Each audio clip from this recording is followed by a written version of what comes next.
what used to be known as Motorsport Valley, but is now much more commonly known as the Silverstone Tech Hub, or the engineering excellence that comes in the Milton Keynes arc. And I do think that we, in all circumstances, have a very bright future in our area. I'm not going to go into the specific strengths and weaknesses this morning of Northampton, but suffice to say that businesses in our local area include some strengths in the area of logistics, in the areas of banking and manufacturing, and we have businesses large and small, some that are now really struggling as a result of the coronavirus pandemic. And so I just want to take a moment to run through some of the support that the government's tried to provide for businesses, but then to really focus on what I think the future holds. So at the moment, as you know, companies have been able to benefit from some forbearance on things like business rates, and indeed on rentals where they are small business who are leasing properties. They've been able to get grants from their local authorities to help them to survive. And then every business has been able to benefit from the government's very generous furloughing scheme, and also the self-employment scheme for people to be able to continue to get an income where they can't work. I think where the picture is more mixed is for those who are owner managers and who are directors of their own small or even medium businesses where they're not themselves on their payroll, and they're sometimes known as the excluded. And there has been some controversy in government about the extent to which those people have not found taxpayer support. And I myself have tried to press government on more support for those excluded businesses, recognising how difficult it is to provide support whilst at the same time not allowing for gaming. And I know that those many businesses on the call will recognise there is a challenge with these big sort of government schemes that are overarching and slightly blunt instruments, that there will be those who seek to take advantage of them. And so bearing in mind the balance between helping businesses to continue to survive and get through this lockdown period, and at the same time protecting the taxpayer from an even greater burden of debt, is a very difficult line. So what I would like to see is the Chancellor providing much more targeted support for this next bit of the lockdown. And I also recognise from talking to businesses in my own area that there is a how do we come out the other side issue, which is about covenants, loan to value covenants with banks. It's about how do businesses rebuild, bearing in mind for they've had to use their own reserves to keep going, to keep sort of maintenance, to keep a skeleton of staff on even when they've got no income. So these are extraordinarily difficult times, and certainly some of the normal regulatory environment around bank forbearance and so on is something I'm looking into carefully at the moment on behalf of some of my constituents' businesses, to see what more can be done to help them to actually come back out the other side of this pandemic.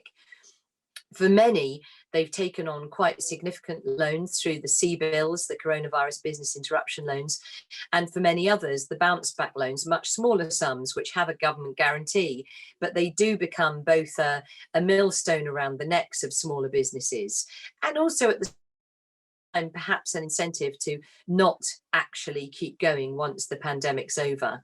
So it's a very mixed picture. For some businesses, they have diversified and they've actually done incredibly well with going into hand sanitizer, home deliveries, whatever it might be. But for others like events management, weddings companies and so on, they've really not been able to do anything at all. So it's very, very difficult time, and I don't underestimate that. But I do want to talk a bit about where we go from here.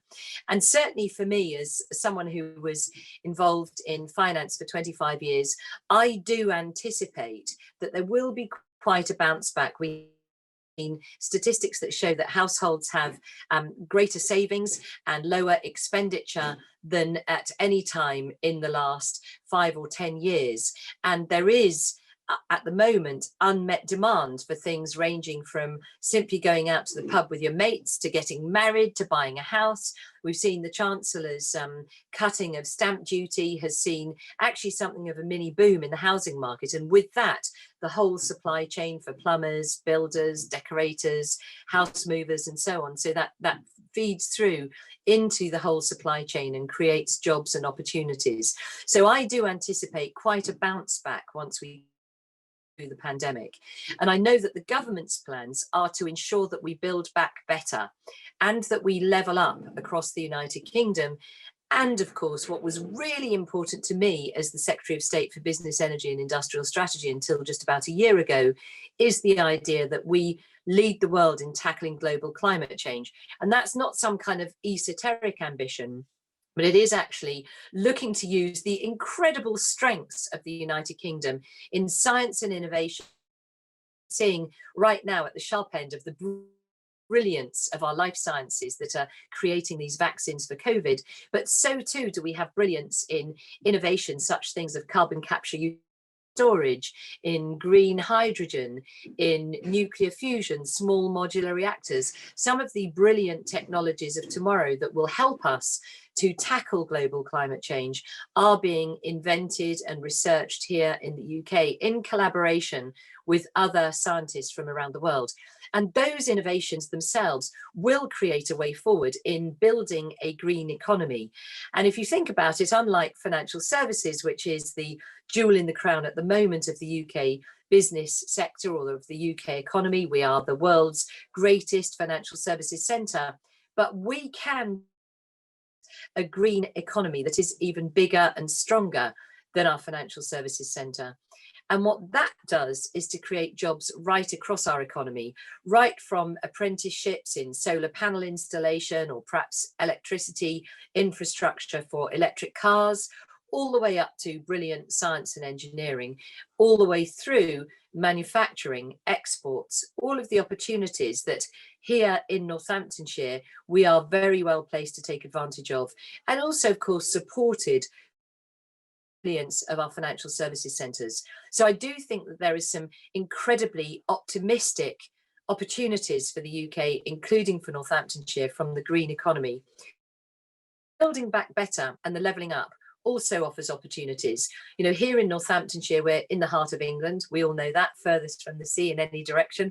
We don't have too many fishermen, but we do have plenty of logistics centres. So there's a big business opportunity there for us to be at the heart of moving goods around, of actually being able to be a hub for transportation. And although they're quite contentious from a local community point of view, strategic rail freight infrastructures will enable us to be at the heart of new logistics in the future.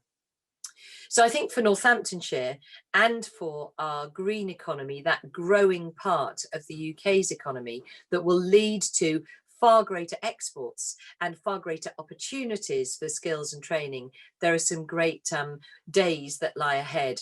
I just would like to turn to the UK in a post-Brexit world, where I do think that the UK will be a force in the world for jobs, for growth, for exports, for free trade, for the rule of law, for human rights, and for working together using our network of our Commonwealth relationships, Five Eyes intelligence, our deep historic partnership with the United States, and new free trade deals to help us to actually lead the world in looking at the new international rules of trade as those emerge, and in a post-COVID pandemic world where we look to new relationships, where we also look to being able to complete supply chains at home to reduce our dependency on global supply chains, but at the same time look to work together with new partners around the world to give us and them fresh opportunities. So I do think there are great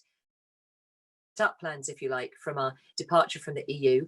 And I think that once we're over this devastating short-term blow to our economy, we will be bouncing back.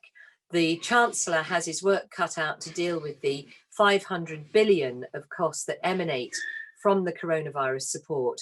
But at the same time, I do believe that once we look to the longer term, perhaps 5 to 10 years from now, we are in a position to build an economy that really is fit for the 21st century. And before I hand the microphone back, I just want to say something about flexible working. This is something very dear to my heart, and something as business secretary I was very keen to promote, was the idea that in the 21st century, with digital, with people, both partners needing to raise the family, both partners working and needing greater flexibility, that we have now tested and proven that it is possible to balance work and other types of commitments. And I do hope that we won't lose that as we come out of the pandemic, that we will actually enable people to balance their work and other commitments. And as a result of that, we will actually improve productivity, will improve diversity in the workplace, and will improve people's general well-being, because they will actually have a better work-life balance going forward. So that's my kind of pitch to all of you as employers, to consider keeping the good out of the pandemic and the lockdown, and obviously helping us to build back better and to give people a better work-life balance. Thank you very much.